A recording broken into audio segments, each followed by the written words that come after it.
broadcasting live from the Business Radio X studios in Houston, Texas.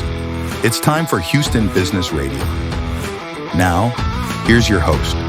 Hello, Houston. Trisha Stetzel here, bringing you another episode of Houston Business Radio. Today's guest is R.J. Grimshaw, founder of Able Leadership and the AI CEO, a recognized authority on intrapreneurship.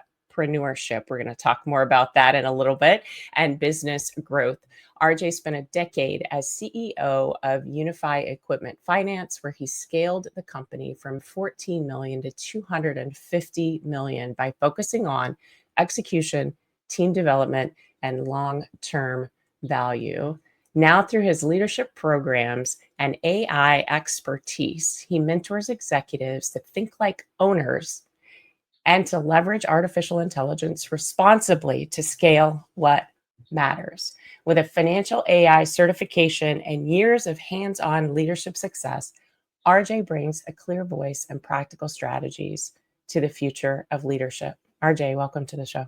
Wow, thank you for that introduction. I better compliment my bio writer, which is ChatGPT, in regards to that, and makes me sound, I've been blessed enough to be surrounded by amazing people in every team I've worked with, which has driven all the success that I've been able to be blessed with. And it doesn't stop. I mean, we're in a time right now that a lot of business owners are facing either excitement in terms of what the future looks like, or uncertainty. So I feel it's a good time for, people like what you do and the people you surround yourself with, and what we're trying to do here at Able Leadership. It's much needed for the society that we all live in. Yeah, absolutely. So you want to give me a little bit of background on RJ? Who are you as a human being? And then let's jump into Able Leadership. Sure. I was fortunate enough to be born into somewhat entitled into a family of entrepreneurs. My dad owned his own company. My grandparents on both sides of the family. My grandfather owned a soda distributorship in Massachusetts. My grandmother on the other side had many florist stores. My uncle was an optician. He owned 3 locations, and this was back in the 70s and 80s before you saw, mass consolidation. So he was a leader in that. And I started my first company at 23. Crazy enough, my dad actually bankrolled myself and my brother into a bar restaurant, which, looking back, oh, wow. Dad, I don't know what you're thinking, putting a 23-year-old in a bar. But the good news, I was married, because I was actually in the military, in the Air Force, which was the best thing that ever happened to me. Because the Air Force, really taught me discipline, teamwork, how to serve your country, why we serve our country. And it really laid a foundation for me to enter into entrepreneurship. See, I'm already confusing the two, Trisha. And then by the age of 30, I fell into corporate America by accident. Unfortunately, my dad died at 61 from a massive heart attack. I turned 30. I already had 2 boys at the time. I started young, and I had a hard decision to make. Either do I want to go into a safety net of corporate America with benefits and things of that nature, or do I want to continue on this entrepreneur path that we've been successful doing? And I made the decision to go into corporate America. And that's where I found the term entrepreneurship. I started an individual contributor, and 15 years later, worked my way up, again, being surrounded by a lot of great people, lucky, at the right time at the right place, and also being extremely proactive. So many, I don't want to sound, we all control our destiny. We all control our careers. It doesn't matter if you're in corporate America or working for yourself. And so many people forget that we are in control of our future and where we want to go. It might not be a straight line, but I knew I wanted to get to become a CEO. I from the day that, in high school, I would tell people, what are you going to do? I want to be a CEO. I don't know what, I don't know where, I don't know what kind of organization, but I know that I want to, and it wasn't about the title. It was more about leadership. And in regards to that, today's a somewhat of a special day for my family. Over the last 3 weeks, both my sons, Tyler, who's 31, and Trent, who's 26, both have accepted assistant coaching positions at the college level, the collegiate level. Both of them played college hockey, but it's crazy to think within 3 weeks of both of them being offered full-time assistant coaching positions at the college level, one in Minot, North Dakota, and the other one in Middlebury, Vermont. So leadership has always been part of, our core beliefs and standards. And it doesn't come down to title. It's just the way that you interact with other people. And it starts with your interpersonal in terms of leading yourself. So sorry for the long-winded answer on who is RJ, but kind of gives you a backstop. And then my other passion is just business. I love the art of business. I love the science of business. I love just taking the macro view of a business. The E-Myth is a fabulous book that every entrepreneur should have to read, of working on your business and not in your business, because we're all guilty of that. And I just love taking a step back and working with business owners to understand and try and see around the corner before they can. Sometimes I'm right, sometimes I'm wrong, but that's the fun of it, and the art of it is making that educated decision of what the future might look like. And that's right now is a critical time of a lot of those decisions. Yeah, absolutely. So RJ, you didn't talk specifically or use the word mindset, but I heard you say being in the right place at the right time, and your boys, Tyler and Trent, taking on those leadership responsibilities, just something about them. And I think the energy and the mindset that you put out there is so important. So that's my perspective. What's your perspective on the energy and the mindset that we carry around with us and how it correlates to good or bad leadership? Yeah, everything is around energy. I'm a big Pete Carroll fan, who's now the head coach of the Las Vegas Raiders, and Pete is a high energy. And when I used to coach youth hockey back in I'm going to date myself here, I think it was 2010 maybe, his book came out, Compete, and I had my coaching staff at that read. It wasn't even corporate America; it was the coaching staff, and we're coaching 15-year-olds. But my point being, energy, it all starts with energy around leadership. And energy isn't about being the loudest or the rah-rah, but it's the energy and the passion that you bring to the task at hand in terms of who you're leading or what you're leading. And more importantly, focus on the people within the team or the organization. Relationships are everything now. And I learned the hard way. I was at times transactional over my career. I'm not going to, you have to be self-aware in order to improve. But the world that we live in now today, the meaningful, fruitful relationships that will give you more than the transaction is when you form that relationship with, I don't even want to say like-minded people, because the world that we live in today, you have to understand everyone's point of view and then make a conscious decision if it fits into what you're trying to build within the ecosystem of your business, if that makes sense. Yeah, absolutely. No, I appreciate that. So from the mindset has to be straight.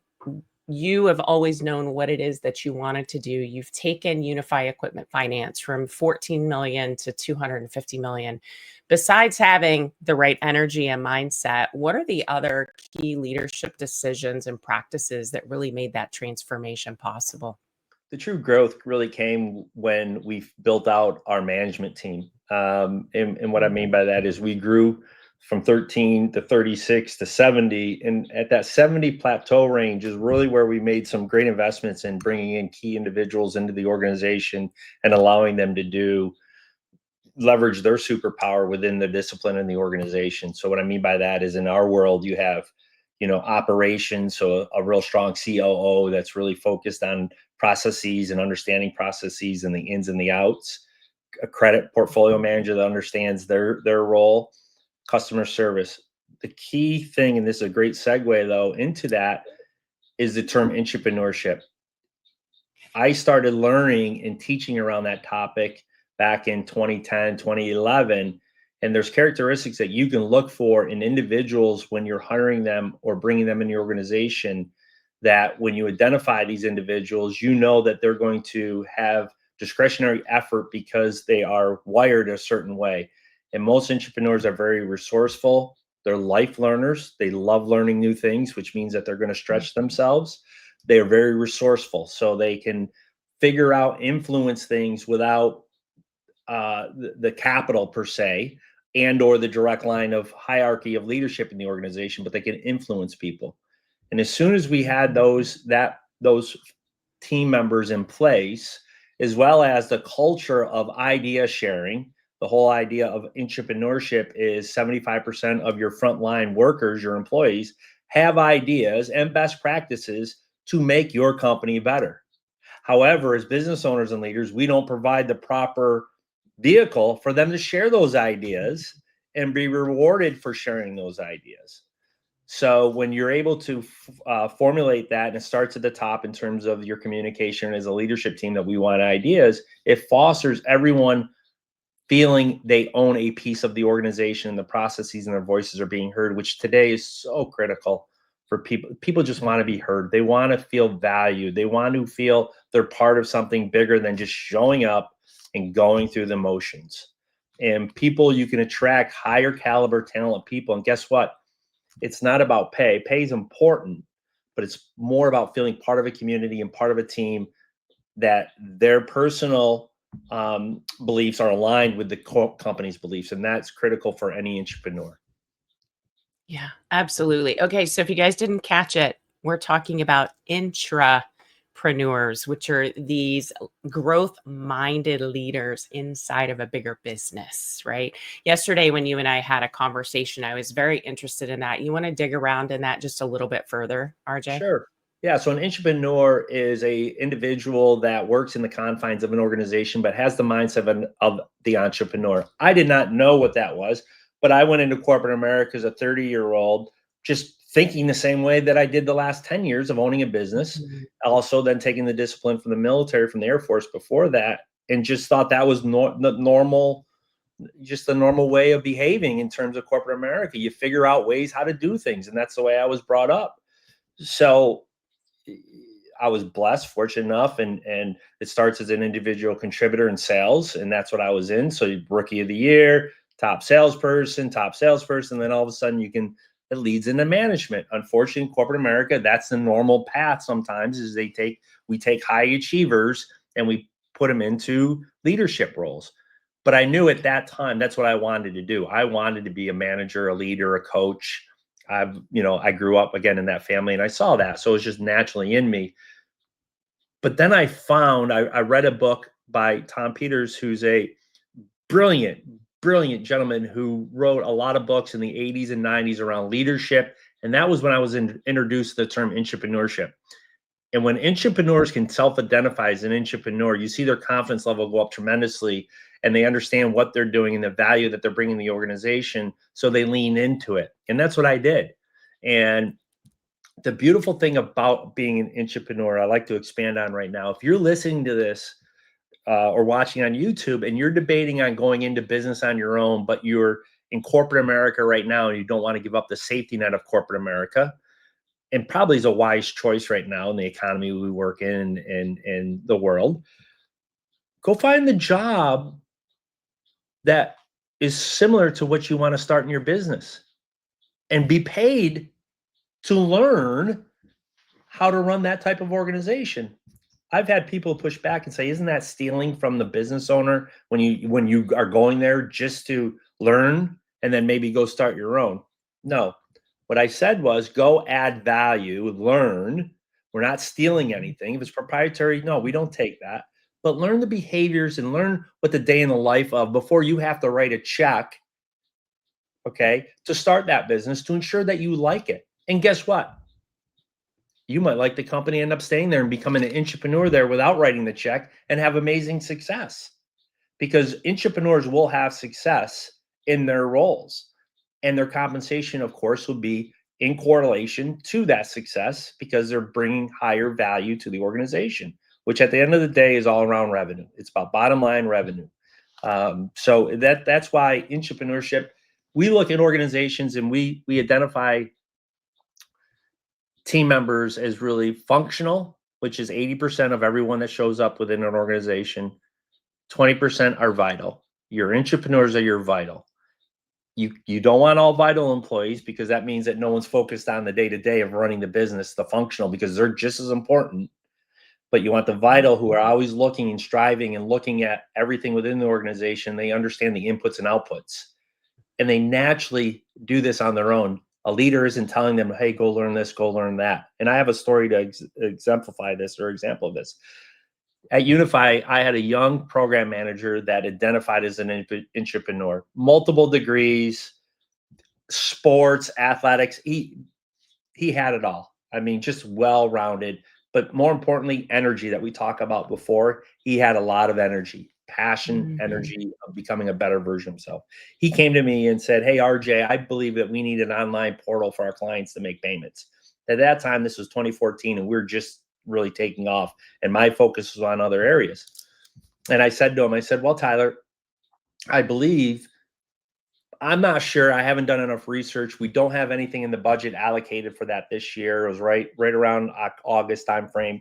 I said, but if you want to take and run with this and keep, you still have to know what you still have to deliver on your objectives, your other objectives. But if you want to take this in your spare time and push this along, I'm all for it. I'm a huge proponent of this. And this was really before we started the whole, what I call the iOS entrepreneur operating system within Unify. So this was early on, one of our first use cases. Patricia, within 4 months, and I think our cost, the capital outlay was maybe $3,000. He had an online portal built out, leveraging our IT department, leveraging an outside service provider.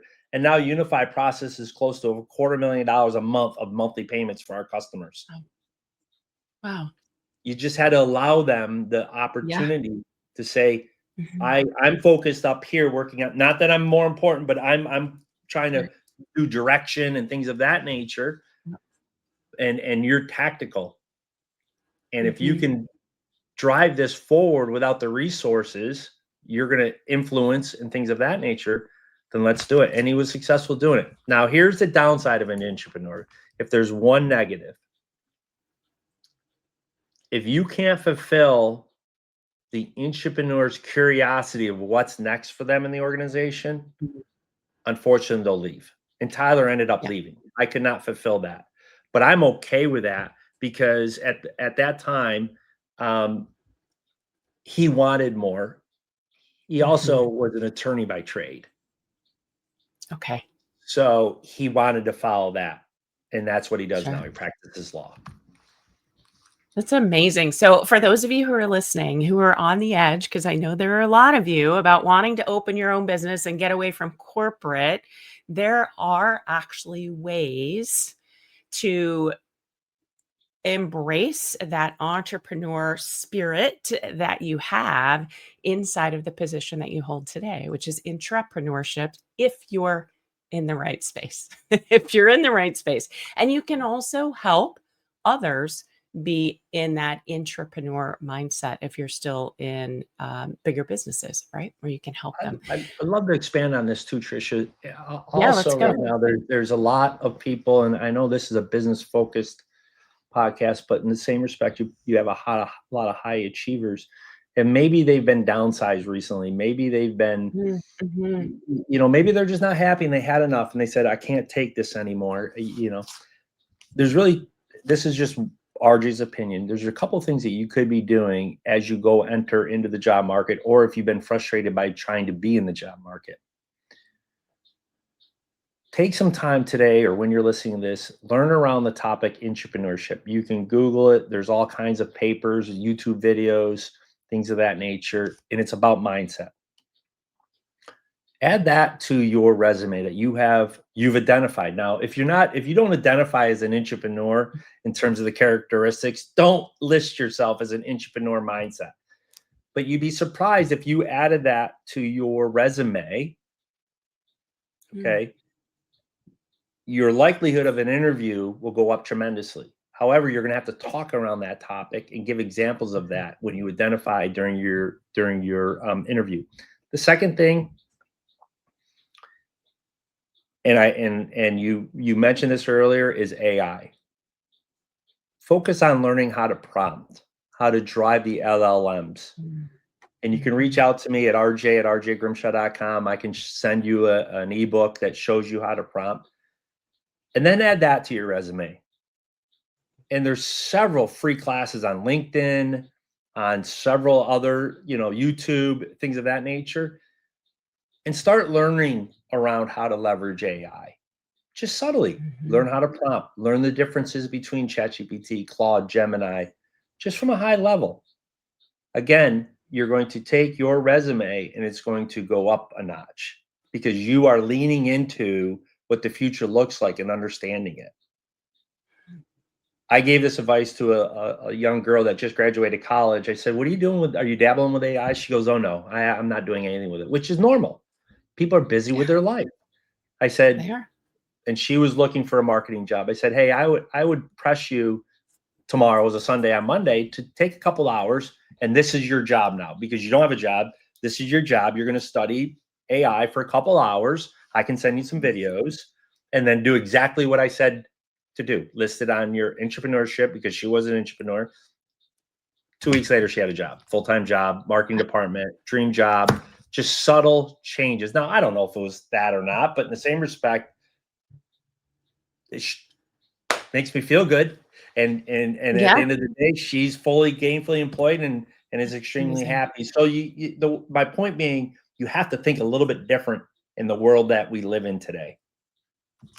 Yeah, absolutely. So I do want to tackle and go a little bit deeper in the AI space, but first let's talk about ABLE leadership. So RJ, what is it that you deliver under ABLE leadership? So ABLE is a framework that we leverage, and ABLE stands for Analyze, Build, Leverage, Execute. And it's a continuous circle. So if you've heard of EOS, Gino Wickman traction, there's a lot of frameworks out there. And I would recommend that any entrepreneur have some type of framework when you're running your organization, which is it's really your operating system. I mentioned entrepreneur operating system earlier. iOS, which is not the Apple iOS. That's why I do not use that, of course, because it's trademark, things of that nature.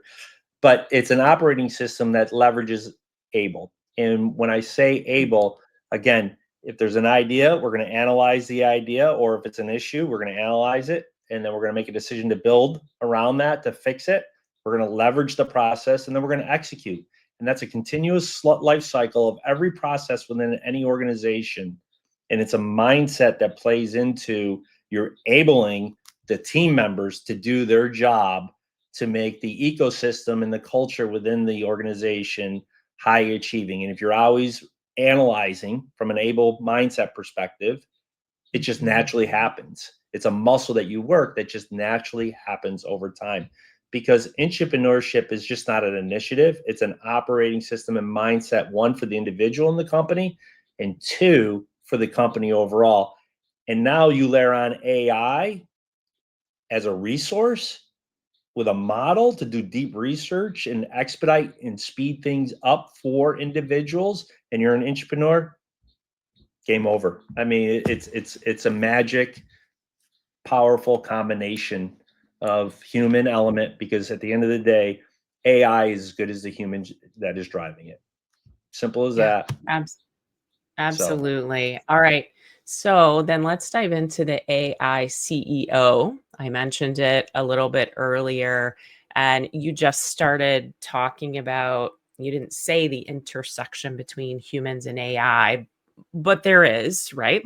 Where the two come together. So let's talk a little bit more about the AI CEO and what that looks like from a responsible use of AI. Yeah.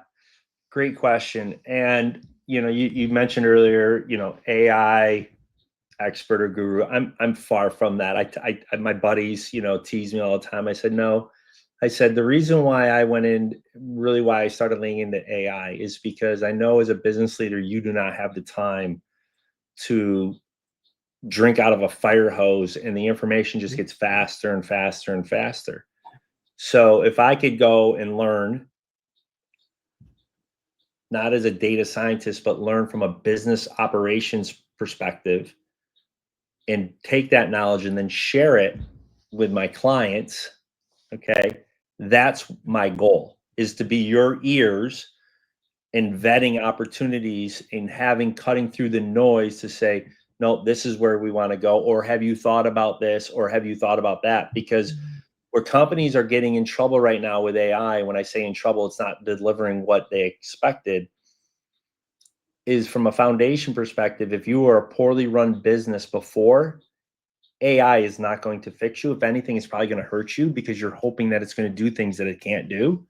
And if you're a well-run business before with solid mission, vision, values, operating system, everything that goes into a strong business, those are the organizations who are already using AI. They've been using AI, and you can use it in different capacities, either from automation to content to ideation to reviewing of data to manual, just manual tasks that you're doing in your organization. Those companies are already using it because they had the foundation built. Mm-hmm. And to take a step back, I talk a lot around strategy, and there's really we're great planners. I'm guilty of it. I can plan like there's no tomorrow. I mean, I can list and cross off and do everything. That's not strategy. Strategy, when you're having a true strategic conversation as a team or an individual, if you're strategically thinking, you will feel, if you're doing it right, nervous, anxiety, because now you're talking about the future of blue ocean and trying to lay out a strategy of using tools that you might not know about today, but you know they're going to be delivered in the future. So how I coach and consult our clients is that everything starts with the foundation, and we're going to go backwards before we go forward, and it's going to be uncomfortable because there's going to be a lot of questions asked, a lot of evaluations, and really getting to the crutch of what you do and how you do it. But as soon as I have a buddy that he wrote a book, Burn the Ships. He burnt his down and built it back up, and so many entrepreneurs do that. I'm not saying burn it down. Let's take what you have and enhance it now by taking the foundation and now layering on where we can leverage AI. Is it automation? Is it data? Where can we leverage it? And then provide you the right tools, either self-built, because a lot of these tools can be built now very inexpensively with some knowledge and education, or do we just, bolt on to Salesforce and Copilot, Microsoft Copilot, and the big manufacturers are already delivering AI to us already.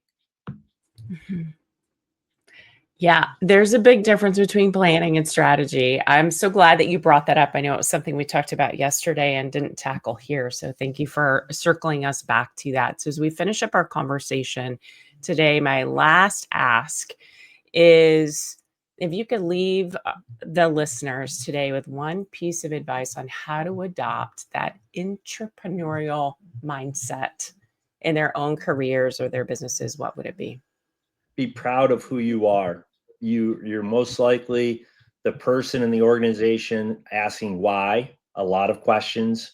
You're that doer that just is going to roll up your sleeves and get things done, but also you have that secret power of strategic processing too, because you understand the ins and outs of every process. So first, self-identify, and then just start listening to videos around entrepreneurship. A lot of it's ideation and new product set. I focus more on the ideation around how we improve our current business. Then we focus on ideation of new products, like I gave you an example before earlier of Tyler. Maybe that wasn't a product, but it really was an investment towards a product, per se. So there's two. And if you identify as an entrepreneur,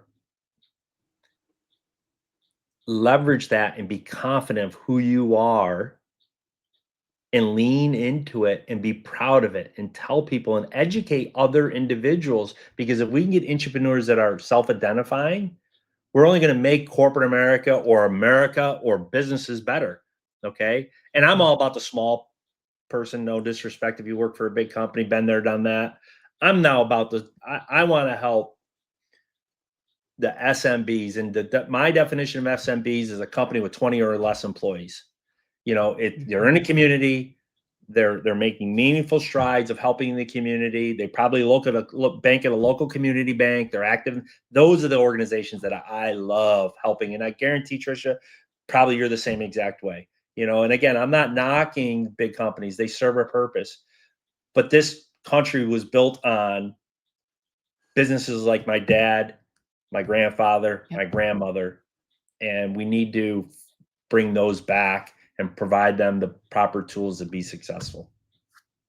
Yeah, absolutely. This has been such a great conversation, RJ. I appreciate your time so much.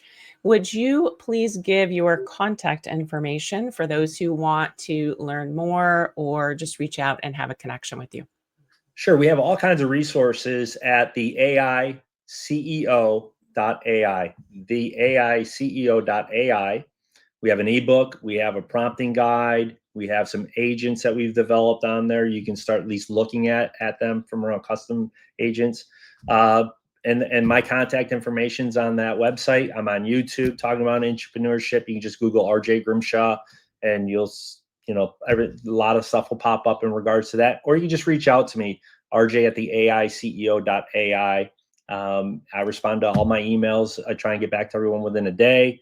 I have also exercises if you want to see if you identify as an entrepreneur. I actually have a assessment that I can send you as well that you can take, and it gives you feedback in regards to your traits and characteristics around that.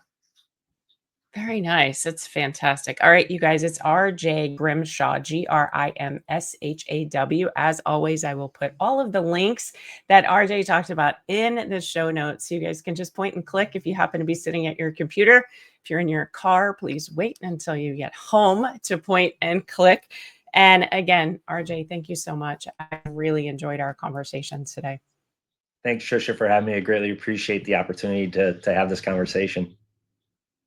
It's all the time we have for today. If you found value in this conversation that I had with RJ today, please share it with a fellow entrepreneur, a veteran, or a Houston leader ready to grow. Be sure to follow, rate, and review the show. It helps us reach more bold business minds just like yours.